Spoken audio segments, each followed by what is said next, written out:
Yo, what's good, Sixer Nation? DFJ Hoops here, back again with another live stream, day 2. I told y'all I'm gonna start being consistent more.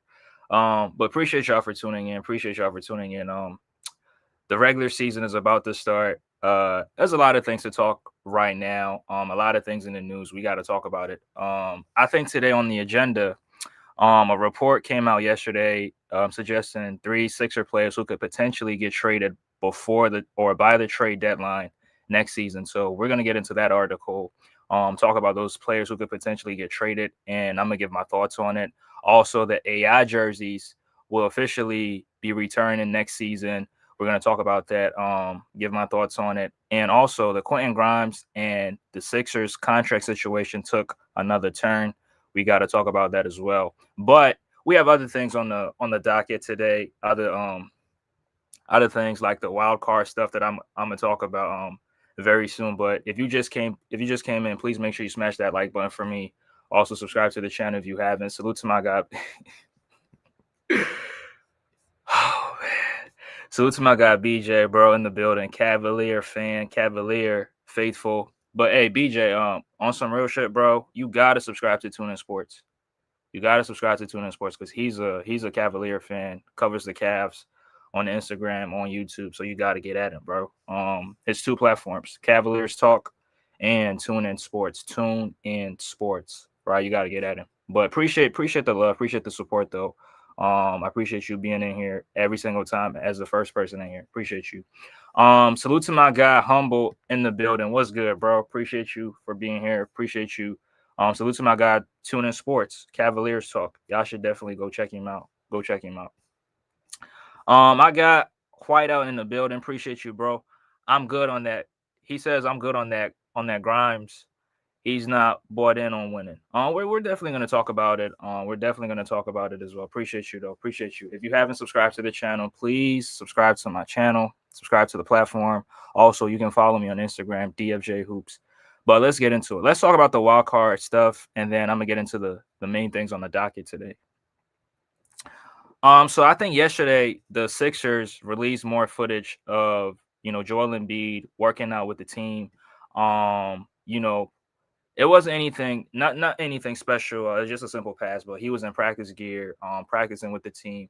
Now it's not. We don't really know if he was wearing a knee brace on that knee yet, but we can assume that he's not wearing any knee brace because the previous videos that we saw, he wasn't wearing any knee brace. So I think Embiid is he's recovering pretty quickly. He's getting better and better every single day. But like I said yesterday, I don't think that he starts off the season with the team. So but I mean, I like the progress that he's making. Right, he's on the court. That's a good sign. Really slimmed down. Cut out a lot of weight. But I hope I hope he's still strong. Right.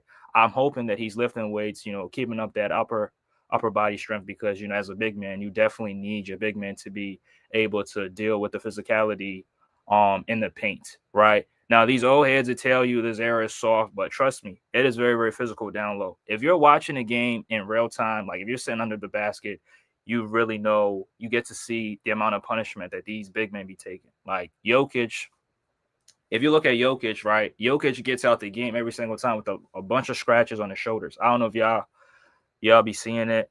He's white, so you can see like the scratch marks like on his shoulders every single time. That's showing you physicality. Like guys are trying to swipe at him, guys are trying to knock the ball out of his hands and stuff like that. So hopefully Embiid has the upper body strength to deal with it. With the weight, he can bump guys off their spots, get them off balance a little bit, get into his jumper. But as he is slimmed down, I don't know if he still has that strength because that strength is very, very vital as a big man. So that it wasn't anything special, but like I said, he's making progress as the days go on. The second thing that I want to talk about is the players that the Sixers picked up prior to training camp. Right, they signed 4 guys to 10-day contracts ahead of training camp. So I just want to read this right quick and just briefly talk about it.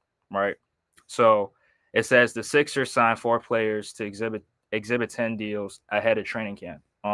Written by Noah Levick, I think, September 22, September 22nd.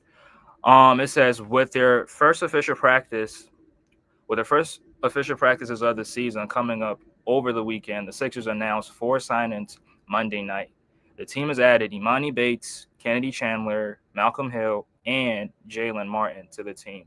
According to a Sixers source, in parentheses, Keith Pompey, the players all inked Exhibit 10 deals. Exhibit 10 deals are non guaranteed minimum salary agreements that can be converted into two-way or standard deals before the start of the regular season. In general, Exhibit 10 signees often go on to join a team's organization's G League team, since the contracts incentivize players to do so with a bonus, right? So I'm going to read this last paragraph and then we're going to talk about it. Bates is a 6'8" forward and a former high school sensation. Now 21 years old, Bates has 25 NBA appearances under his belt over the last two seasons with the Cleveland Cavaliers. Bates averaged 19.8 points per game and 5.6 rebounds across the past 2 years in the G League. So okay, he's averaging, a little under 20 points and 6 rebounds in the G League. Okay, nothing too crazy. But shot selection has broadly been viewed as a weaker area for Bates, who's a smooth player capable of hitting difficult jumpers. He went just 37.7% from the floor and 32.6% from 3-point range last G League season. So he's the only player that I'm really interested in at this point. The other guys I don't really care about. But Imani Bates, very, very interesting, right? Imani Bates with the Cleveland Cavaliers. I was so high on him when Cleveland first picked him up. Was it the 2023 draft, 2022 draft, whenever draft that was? Um, I felt like he should have went in the first round because he was very, very he's very, very good, has a lot of potential.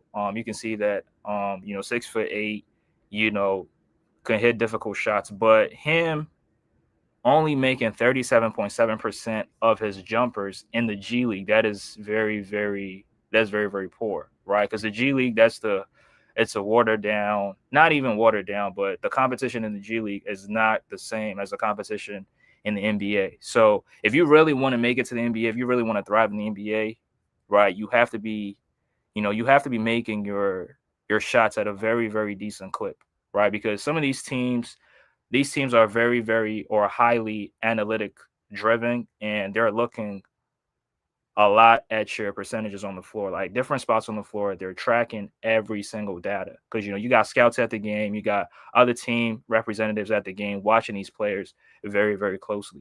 So making 37.7% from the floor, that is very, very it's not good, right? Because if you're doing this in the G League, what are you going to be doing in the NBA? Because the NBA, like, the game is much quicker and much faster. The defenses is much better, much improved, and they don't call fouls as much as they do in the G League, right? It's much more physical, and you're not going to have that many opportunities in the NBA. So if you're in the G League, like, you have to be making the most out of it, right? The G League is not that competitive, and you don't get better in the G League. So, Imani Bates, a very good player, but obviously needs a lot of developing to do on his game, especially with his shooting, right? Like it says in the article, the shot selection is viewed as a weaker area for Imani Bates. That's something that he has to work on, and I think he's heading into year 3 or year 4.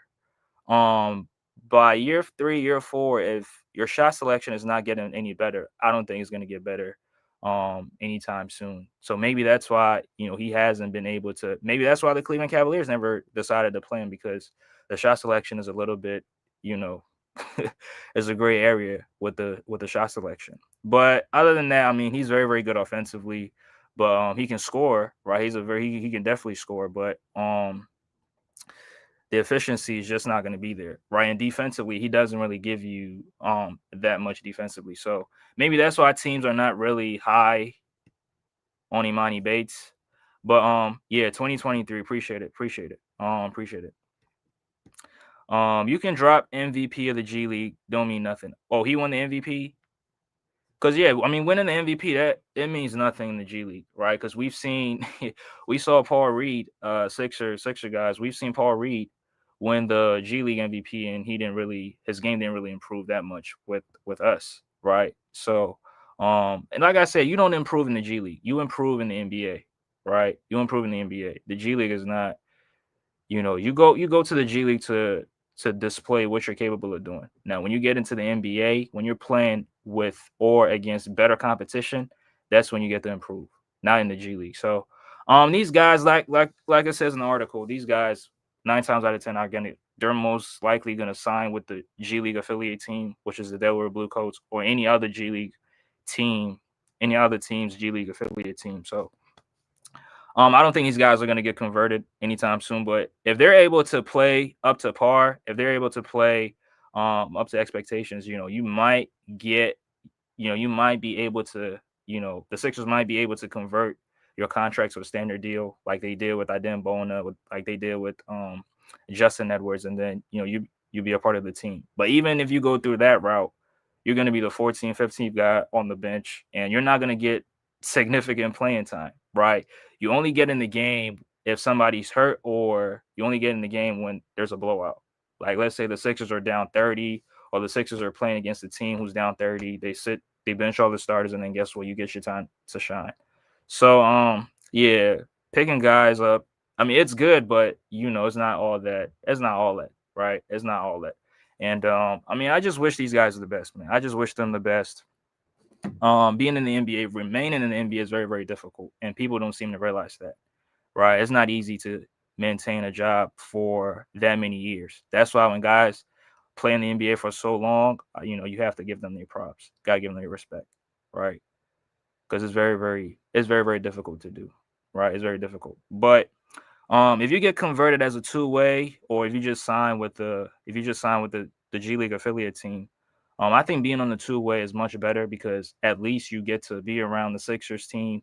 You get to practice with them, so you get to get opportunities to work out with some of these players, to work on your game, right? You get to work on your game, and sometimes, I mean, you might end up playing 2 games on the same day, right? You might play for the G League team, and then at nighttime you might get you might get a call to come play for the Sixers as well. I think last season a couple players did that, right? Jeff Dallin Jr. did it. I think Justin Edwards also did it. Adem Bona also did it too. So I think it's a great experience. It's like, you know, playing at the bottom and then rising all the way to the top. So it's a great experience. But hopefully these guys, sign with the G League affiliate team, and then we see where it goes. But I don't see the Sixers converting any of these players to like a standard contract by the start of the regular season. I just don't see it. So that's that. Low risk, high reward type thing. Um, yeah, every team does it. And the Sixers did. I think the Sixers signed Evan Mobley's brother last season, and it was the same thing. Right? I think Isaiah Mobley, his name, and he was with the team. He signed with the G League team. We saw him a couple times, right? We saw him a couple times, but not anything special. So, no, I was using it as an example.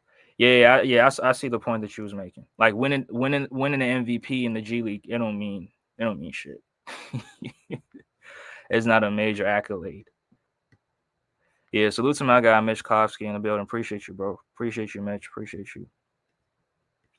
Whiteout says, side note, would you say Bona is better than Paul Reed?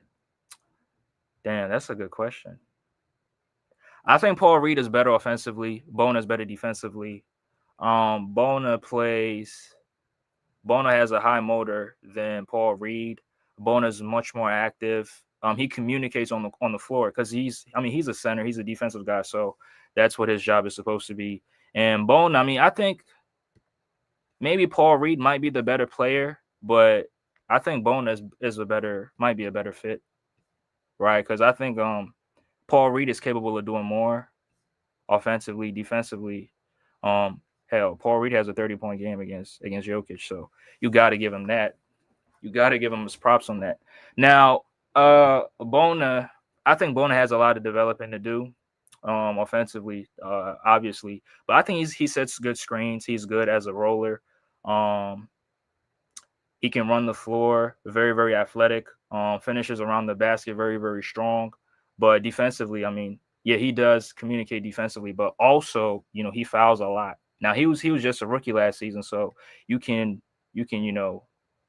cut him some slack, right? I think the more film he watches of himself last season, he's going to get better and improve on that area and not jump for everything, right? I think he gets tricked a lot, and guys tend to put him in foul trouble many times, right? We saw that a lot last season, and that's why Nick Nurse was hesitant to play him because why would I put you in the game if you're gonna end up picking up two quick fouls, right? So, but I mean, I think he's gonna get better. I mean, just his rookie season. I mean, we saw Paul Reed for how many years? 2, 3, 4, maybe 4 years, right? And he didn't really improve in this game. But we just seen my damn Bona. I'm seeing the improvement, right? I'm seeing the improvement.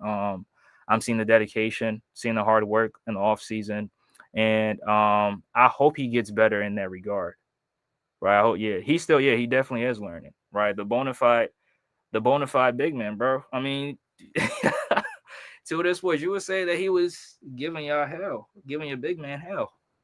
So yeah, but I think he has more. I think he's has a better ceiling than a Paul Reed. I don't think Paul Reed is going to get any better than what he is. Right, somebody who could sometimes shoot an outside three. Somebody who could get you rebounds, but not the defensively is not even close. Right, it's not even close. So, but I mean, it's a good question, but I'll go for Bona. Right, high motor. Right, and the defensive versatility. I mean, he can guard the paint and he can also guard on the perimeter as well. Right, he can move. He can move laterally, side to side. He can move his feet. So, but yeah, but let me get to this article. Let me get to the first thing that I want to talk about, which is the three Sixers on the block next season. Now, these might be players that we have heard of, being in trade rumors from last season. Even one of them was very, very mad about it. Called out Sixer fans, and I talked about it not too long ago, right? But let me share this article right quick, and we'll break everything down right here. So let me share my screen.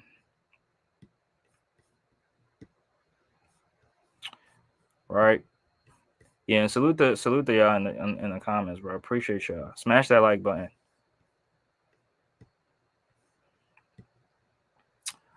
But there it is right there. Let me start from the top, right? Three Sixers most likely to be traded during the 25-26 season. Kevin McCormick. So it says heading into the 26 season, the 76ers find themselves in an interesting position since the trade deadline. They've essentially built the two timelines approach when it comes to roster construction. While the group is headlined by the trio of Joel Embiid, Tyrese Maxey, Paul George, there's an abundance of exciting young talent waiting in the wings behind them. The Sixers' youth was on full display last season when the injuries started to pile up. It ended up being the silver lining of the lackluster 25 campaign, as numerous players showed a lot of promise. Jared McCann was an early favorite for Rookie of the Year, and the guys like Justin Edwards and Adem Bona showed that they could potentially grow into rotation-level pieces as well. Absolutely.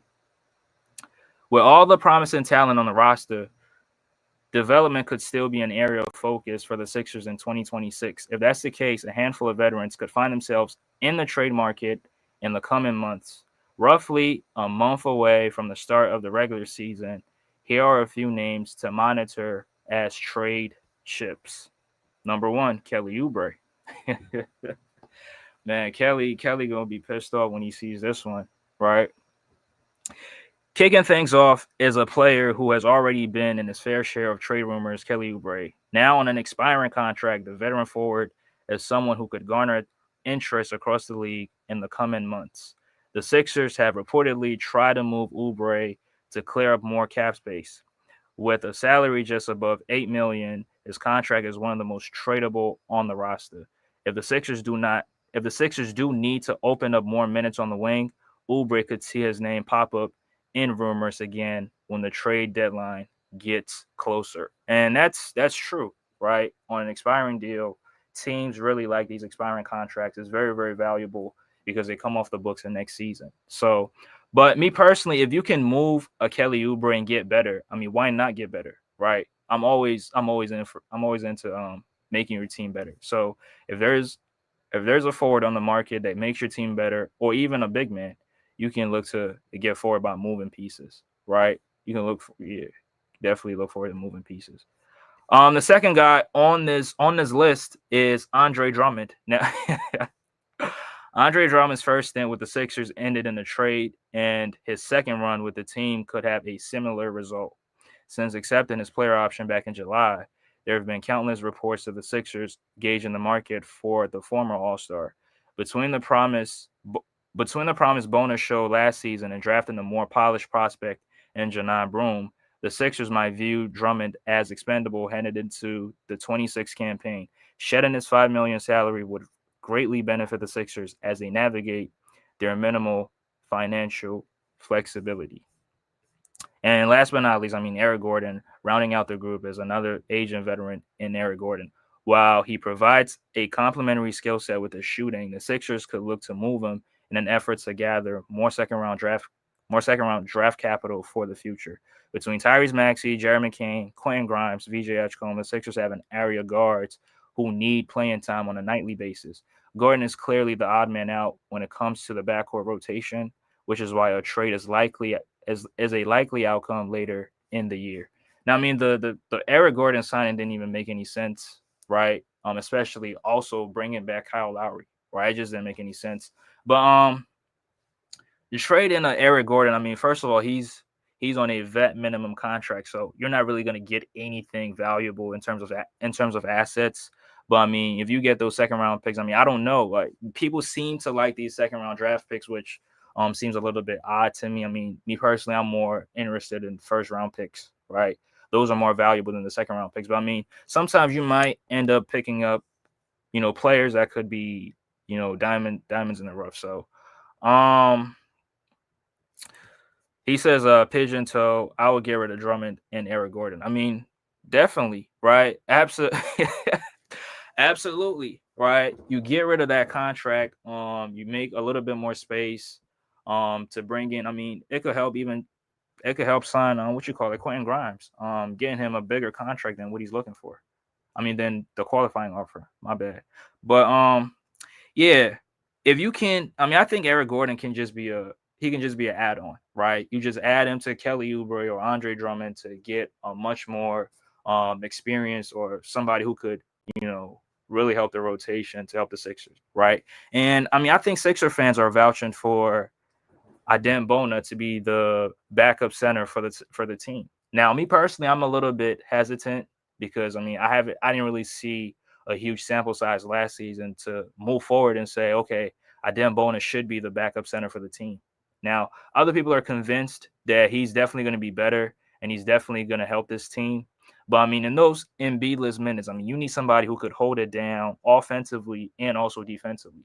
Now, what I mean by offensively is not be something like offensively. You shouldn't be somebody who the Sixers cannot go to, like somebody who can run the floor, somebody who could score around the paint, and even possibly somebody who could, step outside and shoot threes. If you can get a center who can do all of that and then also defensively grab rebounds and also hold it down while Embiid is out the game, that can significantly help the Sixers. But right now it's just I don't think Adem Bona showed me enough to move forward and say, okay, he should be the number one backup center for the team. So that's why I'm a little bit hesitant on that move. That's why I would say, just hold on to Andre Drummond for a bit. Now, if you get somebody in the trade market who does all of that, go ahead and make the move. But as of right now, who can you get in the trade market that could, hold it down for the team at the center spot when Embiid is on the bench, or even when he's in foul trouble? Because anything can happen within throughout the course of a basketball game, right? A lot can happen.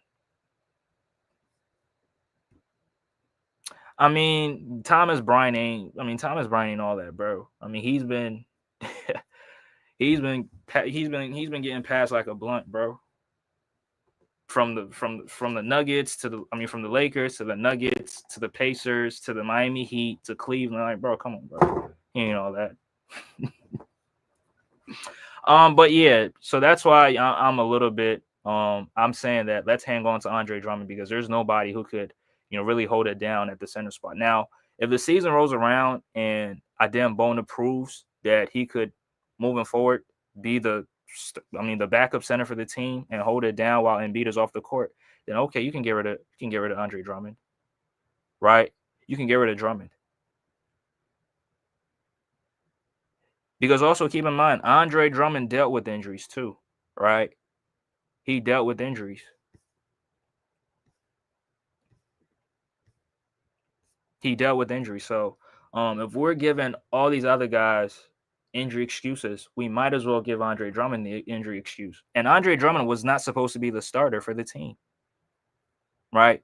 He was a backup with the Chicago Bulls for a reason, playing behind Nikola Vucevic, right? He's not a starting caliber player anymore, right? Those days are behind him, right? Those times where he was with the Cavs, grabbing all those rebounds, is over for him, right? He should just be coming off the bench, grabbing you rebounds, and you hope he can alter shots at the rim. I mean, that's not what he does. I mean, what he does is, grabbing rebounds and, holding teams to just one possession, right? That's what he does. But defensively, not too much, right? But if Adem can show you, can prove to us that he can, be the starting center. The backup center for the team and hold it down. Yeah, I'm all for like moving Andre Drummond. But as of right now, I'm just a little hesitant on that. Right?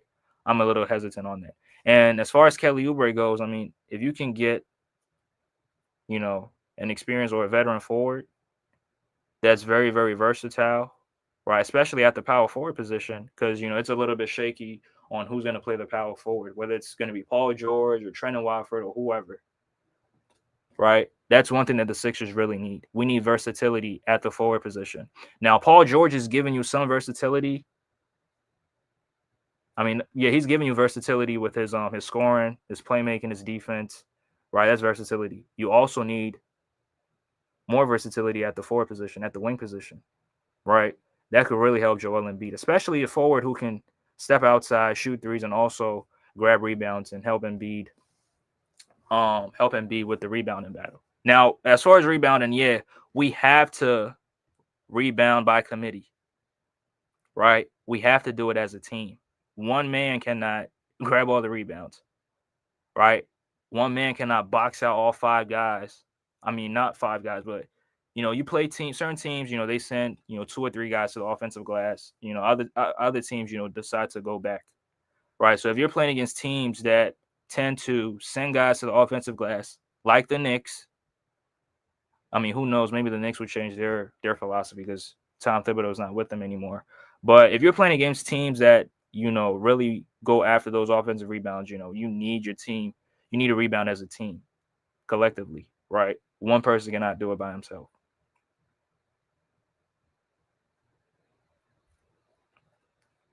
Nah, hell no.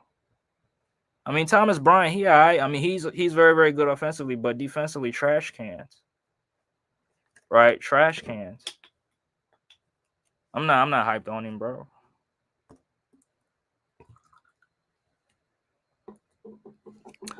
He says don't play Paul George at the 4. Why not? This era of power forwards, or this era, the guys playing power forwards in this era is not strong. That's why LeBron can play power forward. Why? Because you can stick him in the weak side corner and not have him do too much defensively, and also he can come from the weak side and also grab you rebounds. Right? That's why LeBron can play power forward, because he's not guarding anybody. Right now, of course you got Giannis. Paolo's on the rise. Evan Mobley is a scrub. I'm not gonna stop saying it. Right? Evan Mobley's a scrub, but you got decent power forwards, but the strength of power forwards in this era is just not there. Right? It's just not there, and that's the truth. That's why KD can play power forward, because he's not guarding anybody.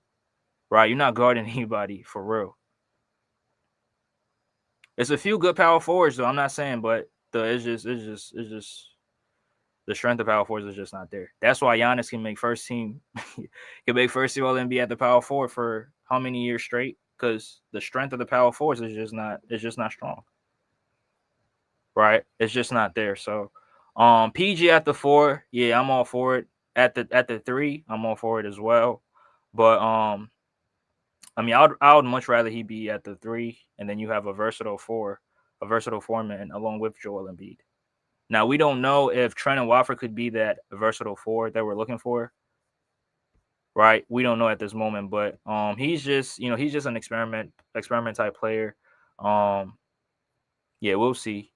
We'll see what he can give you on a night-to-night basis. But I don't think he could be that, right? Defensively, he's a bit, rebounding wise, he doesn't really grab a ton of rebounds. He's not highly athletic. He's not super athletic, but I mean, he has some playmaking abilities. He can be your point forward, right? He can be a designated playmaker in the half court, right? He has that ability. He showed that with the Portland Trailblazers and with the Brooklyn Nets. He showed that ability. So, I mean, that's what he provides you.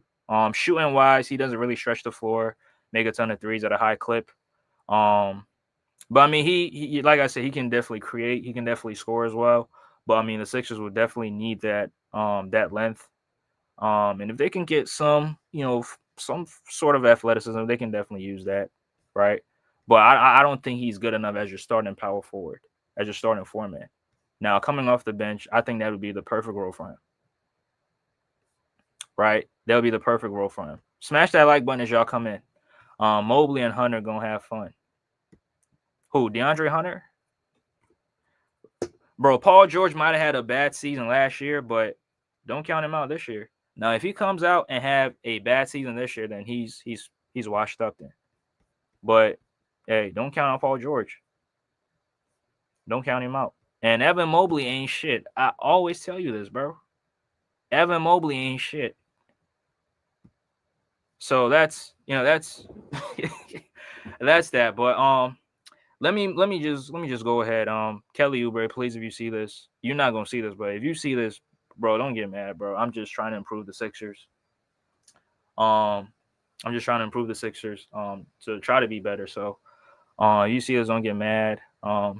It's just business. We appreciate the effort that you play with on a night-to-night basis, but the Sixers got to get better, right? We got to get better. And if there's a move out there that can make the Sixers, that can put the Sixers on a different level, yeah, I'm definitely making that move for sure. Yeah, I'm not gonna hesitate on that. So that's that. But let me just move on and go to the AI jerseys comeback, right? So it's the rumors are true. The rumors are true. The black AI jerseys are coming back next season. The Sixers will play in it. I think on November the 8th against the Memphis Grizzlies, which I mean, me personally, I wish it would have been against the Lakers because I mean they had one of their, one of the most legendary moments in 01 when they beat the Lakers on their home floor in game 1 of the NBA Finals. I think, playing against the Lakers would have been fun. And I mean, we demolished the Lakers anyway, right? We demolished the Lakers anyway at home. For the last 2 years, we've been destroying the Lakers at home, right? Destroying LeBron, right? Handing them his the most points he ever lost by on the road was at the hands of the Sixers, right? And then just last season, they got obliterated when they put Bronny in and Anthony Davis got hurt in that game and ended up getting traded, right? It would have been perfect to debut those jerseys against the Lakers at home, but that's not going to be the case. It's going to be against the Memphis Grizzlies, and I mean that's good, but I expect a ton of the legends to be at that game on November 8th. Like AI is definitely going to be there, Doc is definitely going to be there, but I want some of those players on the 01 team to be in the building when that happens, right? Because I mean we're celebrating them, so why not show up to get celebrated, right? But I got this video that I want to play. I mean, the Sixers released this video on the what you call it, on their Instagram page. So I'm gonna just play this right quick. Definitely would have been a disaster. Yeah, I don't think so. I think Maxey, he learned his lesson last season. It was tough for him, right? It was tough for him, but he definitely learned from it, and I think he's gonna get better from it, right? He's definitely gonna get better from it. He knows what's needed from him. right? As one of the leaders on the team, he knows what's expected from him. So he's definitely going to show up and do what he does best next season. I hope he does. Otherwise, he's going to have to get criticized, right? Criticism is going to come his way. But yeah, let me move ahead and move along and talk about the last thing on the docket. Quentin Grimes and the Sixers. Now, Quentin Grimes, oh my God, this thing has been dragging on for so long. Oh my God, can y'all get this? Can y'all get this shit done already? But Cavs or Sixers coming out the East confirmed. Okay, I like that. But I mean, you know who I'm gonna say. I'm definitely gonna say the Sixers, but yeah, it'll be. I mean, the Sixers. It'll be good if the Sixers make it out the East. That'd be a great story. I mean, one of the worst teams in the Eastern Conference the year prior to the NBA Finals. I mean, damn, that's a hell of a story. And then winning the championship. Oh my goodness, bro. It's so hypothetical, but you know, the Grimes and the Philly, the Grimes and the Sixers situation is just, I don't know what's going on with it.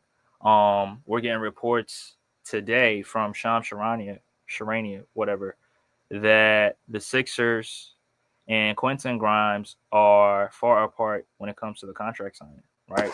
So it says the Sixers and restricted free agent Quentin Grimes are very far apart on a new deal.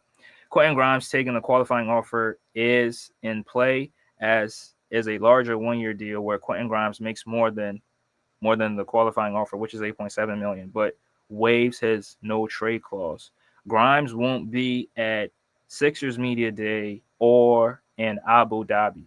So it's confirmed that Quentin Grimes is not going to be at Sixers Media Day. Now that's something that Whiteout spoke on a few minutes ago in the comment section, where he says Quentin Grimes is not really serious when it comes to winning, which he's not bought in. He's not bought in on winning, which is true, right? Because I mean, if you really wanted to win, get this thing done, and just get it out the way, and just start practicing with your team. Because not showing up in media day, not participating with the team at training camp, it's not a good look, right? It's not a good look, and it really it tells something different about you in the media and to the fan base, right? You're being selfish, and you're not really dedicated to winning, right? This is what it portrays. Now, I think with all this going on, I think the Sixers are probably looking at it and prioritizing VJ Etchko more than Quentin Grimes, because you got a younger two guard who's much bigger, much athletic, much younger than Quentin Grimes. Now, he might not be on the same level as Quentin Grimes offensively. I mean, definitely not, right? Quentin Grimes is a much better scorer, much better shooter, much better shot creator than a VJ Etchcombe. But VJ still has a ton of potential. Has a high ceiling. Defensively, he can definitely compete with Grimes defensively. Off his just strictly off his athleticism, his long arms, larger wingspan. He can move his feet, keep up with these smaller guards. He's much younger, right? He can exert that energy defensively, but offensively, it's just a wider gap, right? So maybe the Sixers are prioritizing VJ more, but then also there are also reports that says that they are prioritizing Quentin Grimes more, and they definitely want Quentin Grimes on the team. So I mean, it's just conflicting at this point, because who do you really want, right? Is it the Sixers not doing what they're supposed to do, or is it just Quentin Grimes wanting a bigger deal? That's why he is, being a little bit stubborn and not signing this deal, right? Now, if he signs a 1 year deal, like the report says, if he signs a 1 year deal and waives his no trade clause, guess what? The Sixers can move him. But if he signs the qualifying offer, then guess what? He has the no trade clause. So I think that's a little bit, it's a little bit confusing. But me personally, like I said, like I've always been saying on this channel, on this platform, I definitely want Quentin Grimes, right? I definitely want Quentin Grimes on the team, right? It gives you an additional guard, it bolsters your guard depth, which means that you don't have to rely on Kyle Lowry playing 30+ minutes on any given night, right? You don't have to rely upon Eric Gordon playing significant amount of minutes, right? Because your guard rotation is just going to be stacked, right? You got Maxey, you got Quentin Grimes, you got VJ Edgecombe, you got other players that can hold it down at the guard spot, right? Or maybe even Kelly Oubre, because Kelly can be a two guard or can play the forward position, right? He's that versatile. That's one of the reasons I want Grimes on the team. And also, if you got Grimes and Maxey together on the floor at the same time, guess what? Grimes adds additional space into the floor. What do I mean by that? Is that teams have to focus on him as well, because he can get cooking at any time, right? He can get cooking at any time. And then guess what? It gives Maxey additional space to operate with, right? And then he can also give you some value defensively, right? That's the caliber player he was with the Knicks, with the Pistons, Dallas, and what have you, right? So he can definitely give you some two-way versatility on any given night, especially at the guard spot, right? He's 6'4", very, very good defensively. Not a lockdown defender, but he can definitely, if you give him that assignment, he can definitely carry it out to the fullest. Cavalier Talk says free Grimes. I mean, Grimes is not serious, bro. He's not really, his representation. They playing around, right? They playing around. Whiteout says in 1 to 2 years, VJ will be better than Quentin Grimes. That's a hot take. I mean that could be true. If VJ gets the starting two guard spot like from the beginning, if he gets it, yeah, I can see him being better than Quentin Grimes in one. And I'll say 2 to 3 years. I wouldn't say 1 to 2 years, right? So it's definitely possible. But is he going to get the opportunity from the beginning? That's the question. If he does, he is going to be. He's definitely going to be better. But if he doesn't, I just don't see it happening. Right. Tuna Sports says y'all can let Quentin Grimes walk. Y'all got VJ. I mean, we do, but like I said, if you have Quentin Grimes on the team, it makes your guard depth even much better, right? It makes it much better.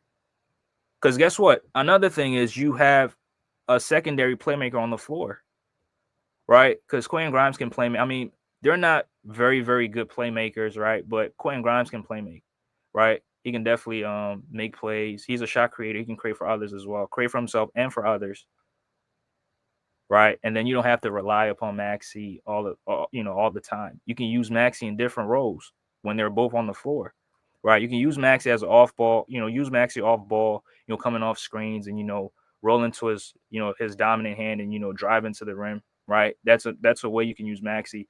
Other ways you can use Maxey is to coming off screens and pin downs and then shooting, because Maxey was doing that with James Harden, right? He was coming off screens and then he was shooting wide open threes with James Harden and Joel Embiid on the court. But I mean, after Harden left, he got a much bigger role than that, which was responsibility on the ball, and I think that could be one of the reasons why his 3-point percentage went down. But if he's off the ball, sometimes coming off screens and getting those wide open threes, that could really help. It could really help out his 3-point percentage. It definitely could help, right? Now, Quentin Grimes, his production is going to significantly plummet, right? He's not going to give you 23 points here. Definitely, absolutely not. But he's going to get a few opportunities here or there. Maybe on a cool Tuesday night, he might go off for, 35 or 40 points when he gets hot, right? That could happen. But the stretch that he went on with the Sixers last year, we're just not going to see it, because the Sixers are going to have too many offensive firepower on the floor for just one man to be going off like that every single night. So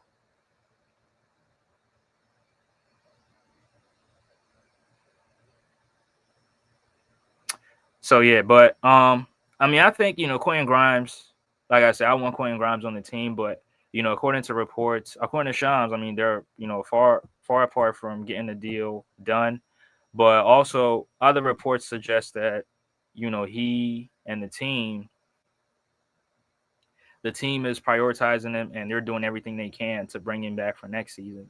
But my thing is, you got to get it done very, very, very soon, right? You got to get it done very soon because these guys have to be in training camp together, right? Have all these guys ready at training camp together. But I mean, that it seems like it's not going to happen. But I mean, the door is open and the Sixers are making offers. They made an offer today, but the representation said no, right? So the Sixers are trying, right? They're trying their best, but it's just him and his representation just are not going for it. So, he says my phone died. Talk about mama mentality. You still alive? Yeah, he was putting up all-star caliber numbers. Yeah, he wants to get paid. I mean, there's nothing wrong with it, but I mean, if no other team wants to pay you, what makes you think that the Sixers would want to pay you? Right? He could have signed an offer sheet with any other team, but did any other team give him an offer sheet to sign? No, because what he was asking for was just unrealistic. Right? What he was asking for was just unrealistic. So, yeah. Who's the most underrated Sixer right now? I think it's Justin Edwards. I think Justin Edwards is very, very underrated. And I got a question. I'm glad you brought that up. There was a debate in the Sixer group chat. Who do y'all think is better, Justin Edwards or Cam Reddish? Now, I know the straightforward answer should be Cam Reddish, but looking at what Justin Edwards did last season, and then heading into his sophomore season, what could you anticipate Justin Edwards doing for next year? Right? I think coming out of college or coming out of high school is just Cam Reddish was on a whole nother level. Like Cam Reddish, I seen a ton of highlights from him from high school. This dude was a monster, right? And then even Anthony Edwards had stories saying that Cam Reddish was the most difficult player that he ever faced prior to the NBA, which was funny. He said he gave him like 48 or 49. That was funny, but yeah, Cam definitely fell off, right? He definitely fell off, but playing overseas right now, wishing him the best. But I think Justin Edwards is very, very underrated, right? Lefty, can create his own shot, can get to the rim, shoot the midi, also shoot the three. Yeah, he's very, very underrated, right? And I think y'all should definitely look out for him, right? Y'all should definitely pay attention to Justin Edwards, right? I think he's very, very, very, very underrated. He says, I think it's man, Imani ain't even officially on the team yet, bro. He signed a non-guaranteed deal, bro. Man, that is nasty, bro. That is nasty work. But yeah, Justin Edwards, I'm really high on him. Like 6'7", 6'8", could play defense, right? Now the playmaking, I think playmaking is something that he has to get better with too.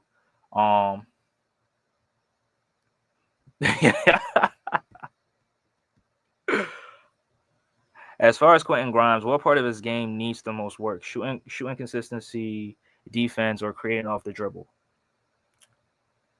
That's a great question. Me personally, I would say probably. I don't know because I mean he showed you a wide variety of ways to of his shot creation. Get into the rim, dominate in the mid range, right? He showed you how versatile he could be when it comes to shot creation, right? Now maybe I'll probably say maybe his defense, right? I'll probably say his defense should get better because his creation off the dribble, it was very, very, very, very good, right? Very, very elite, right? Very, very elite. The shooting consistency, I mean, maybe improve with the shooting too, but most of his shots were off the dribble as well. So, we know that shooting threes off the dribble or even shooting off the dribble period is very, very difficult than coming off a screen or at a standstill, like spotting up in the corner and shooting threes. Like that's much easier than shooting off the dribble. So, yeah, definitely the defense and also the shooting too.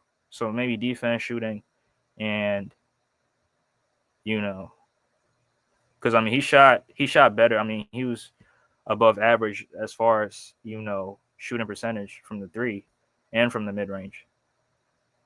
Right. Yeah, exactly. Grimes can do all that. But if he plays with this Sixer team, with Embiid and Paul George and Maxey, he's going to get limited opportunities to display his shot creation ability. Right? He's not going to have that role. That role is going to be Maxey, is going to be Paul George, and Embiid might get his opportunities as well in the post. Right? Salute to my guy Joseph in the building. Salute, salute, salute. Appreciate it. Appreciate it. He says you're asking the wrong questions for the wrong player. It should be PG. What can he improve on? Getting healthier. Getting healthier. I think that should be what he should improve on. Getting much more healthier next season. Playing in a lot of games next season. His shot selection has to be much better. But then again, we gotta put blame on Nick Nurse too. Like, what kind of positions are you placing PG in? Like, in what areas is he more effective in?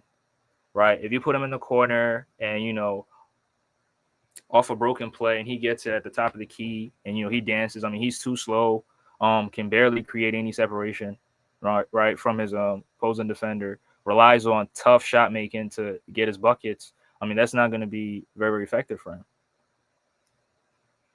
Right? It's not going to be very, very effective for him. So, yeah.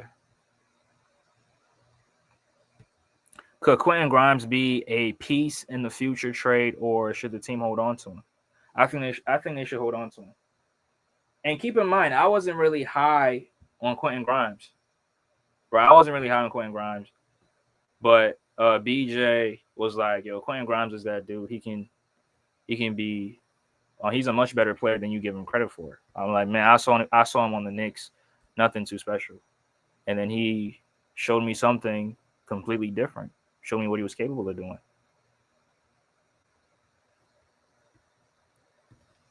At his peak, would you take Paul George or Jimmy Butler? On this Sixer team, definitely Jimmy Butler. Definitely Jimmy. Because I seen, like, when we first got Jimmy, I seen the direction that the Sixer team was heading towards. Now, unfortunately, they made some bad moves. They kept Ben Simmons over Jimmy Butler. And people keep telling me, y'all chose Tobias Harris over Jimmy. No. They chose Ben Simmons over Jimmy Butler. And that's something that the sixth pick is a Sharon Wright in 1994 who played for the Sixers. That's something that he said on a stream that I was listening to, I think 2 weeks ago. He confirmed it. Now, I wish I had recorded that part, but I'm going to definitely go find that clip and make it as a soundbite. When somebody tells me that the Sixers chose Tobias, they're like, no, they chose Ben Simmons because Sharon Wright is affiliated with the Sixers. He knows the inner dealings with the Sixers.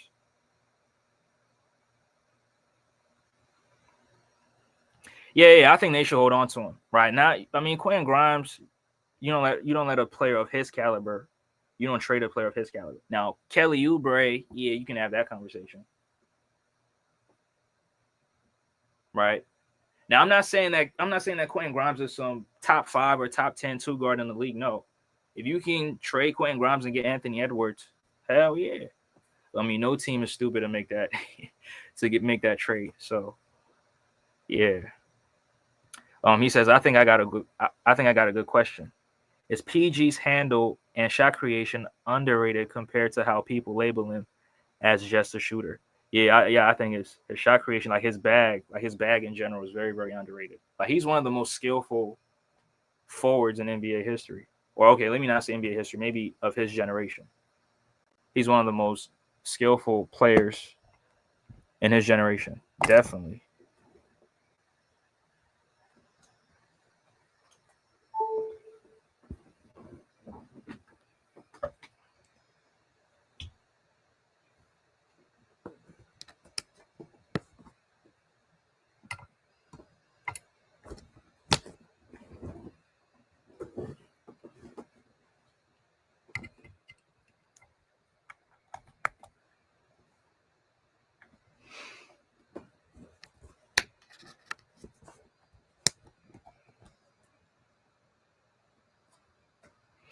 Yo, my guy BJ still in the chat, bro. He's still in the chat. I told him to subscribe, but he ain't. I don't know if he subscribed yet. But hey, I'm getting you some more and more Cavs fans, bro. I'm getting you some more Cavs fans. Yeah, there you go. I seen it. Yeah, Paul George is definitely more than a shooter. Like he's definitely versatile. Like he can give it to you defensively and offensively.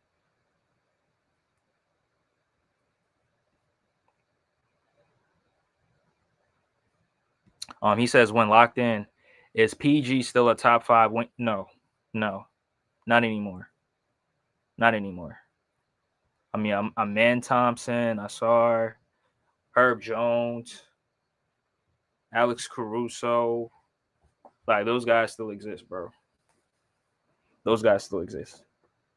Those guys are lockdown defenders.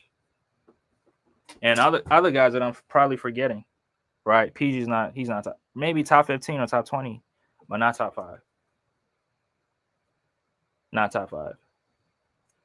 I mean, he's 35. He's 35, 36 years old. So, that athleticism is not there anymore. But I mean, I think I think his IQ definitely got better, right? He's able to strip guys before they go up into their shooting motion. He's able to get a ton of steals, right? He has a long reach, right? Has like a 7 foot wingspan, right? So he's able to reach in and but top five, no. I think those days. I think the last time he was top five wing defender was probably 20. I'll say 2019. I'll say 2019. Now somebody might say 2021, which I mean that's you're not wrong for saying that, but I think 2019 was his last like real where he was no question a top five wing defender. Like you can't even make an argument against that. Yeah, OG, Lou Dort, Jaylen Brown, right? I forgot about those guys. Herb Jones with the Pelicans. It's definitely other guys that I'm forgetting. Right, other guys that I'm definitely forgetting, but I mean Dylan. I mean maybe I might not give Dylan Brooks any props, but I mean Dylan Brooks, that's his role. That's what he does. Right.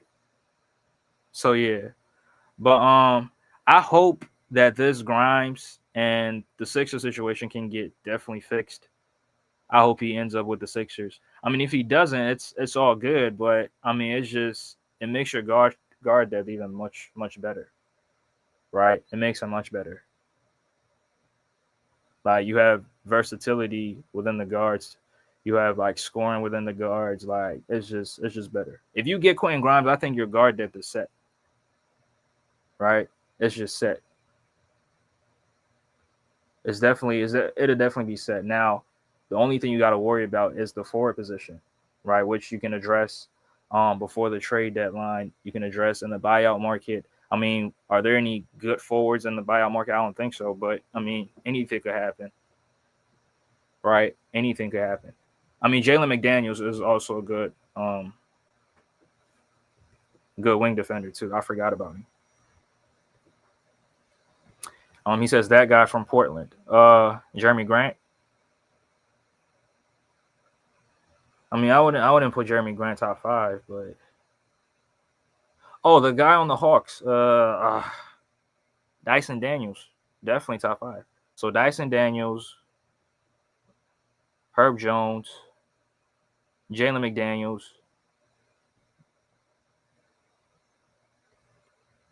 He says ideally, yes, you want Grimes signed, but you have an insurance in VJ after the year. I mean, yeah, that's exactly. He's a rookie, right? There's so much. It's only so much that a rookie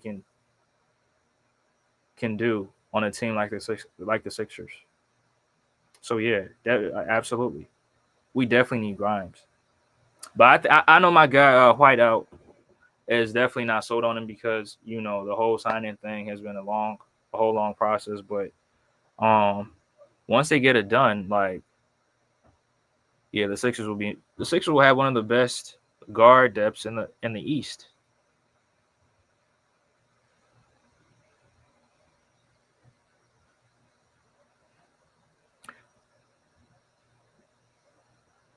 Yeah, I'm talking about whiteout.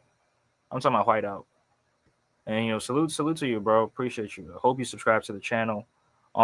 If you still here, I could drop the link and you can give me your thoughts. But um, yeah, definitely.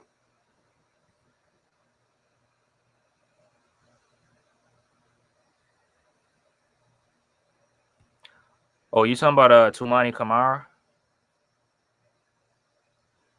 Yeah, Tumani.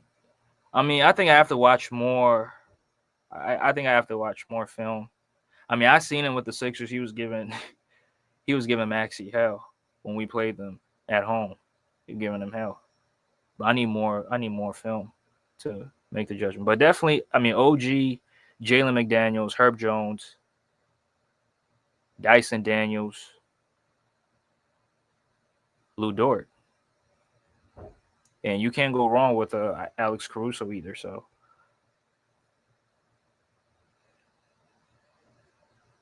yeah, Thomas like he loves him some OG. I don't know why, but I mean Thomas is a defensive type. Like he's defensive minded, so he really likes guys that take pride defensively. So you can't even be mad at that. Nah, DeAndre Hunter ain't no top five. Like, stop it. And I love Dre Hunter. I love Dre Hunter from West Philly. I love Dre Hunter, but he ain't top five. He ain't top five. But yeah, Tom is definitely, he likes defenders. Like he looks at the game from a defensive standpoint of view. So yeah. The OGs, the Alex Caruso's, the Jalen McDaniels, Kawhi Leonard, like those are his type of guys.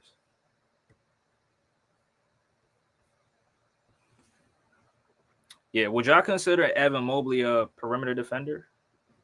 Or y'all think he does most of his defensive work in the post? Man, DeAndre Hunter ain't no top five, bro. Stop it. He ain't top five. Even Thomas would disagree with you. And DeAndre Hunter played for the Atlanta Hawks. Played for the Hawks. But okay, that's cool, but he's not top five. He's not top five. He's not better than Dyson Daniels. He's not better than Jalen McDaniels. He's not better than Herb Jones. He's not better than Alex Caruso. He's not better than Lou Dort. Those five guys right there, he ain't better than them. So, um, yeah, Tuna Sports, you got exposed, bro. Yeah. Oh man, he said, "Nah, Dre sucks." Yeah, you capping over here, bro. Straight cap. Yeah, but I just hope the Sixers could get like somebody who could lock down defensively, like a very good on-ball defender. The Sixers could definitely utilize a player like that. They could definitely use a player like that.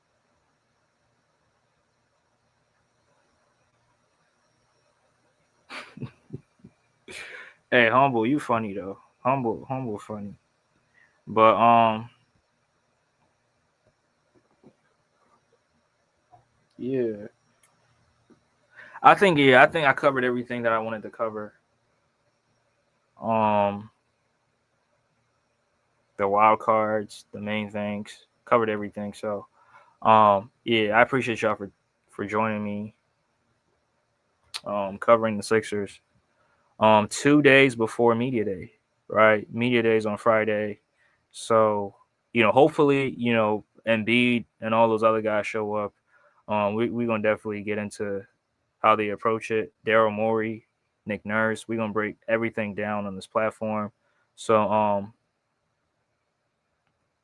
PJ couldn't tie Hunter shoelaces. Um, bro, I'm not even gonna get into it. That's between you and Humble. But yeah, appreciate y'all for tuning in. Instagram, DFJ Hoops. If y'all want to add me to any Sixer group chats, you're definitely welcome to. Um, yeah, but go Sixers. Can't wait to get the new season started. But Appreciate y'all for tuning in. Appreciate y'all. I'm gonna catch you guys on the next one. Peace.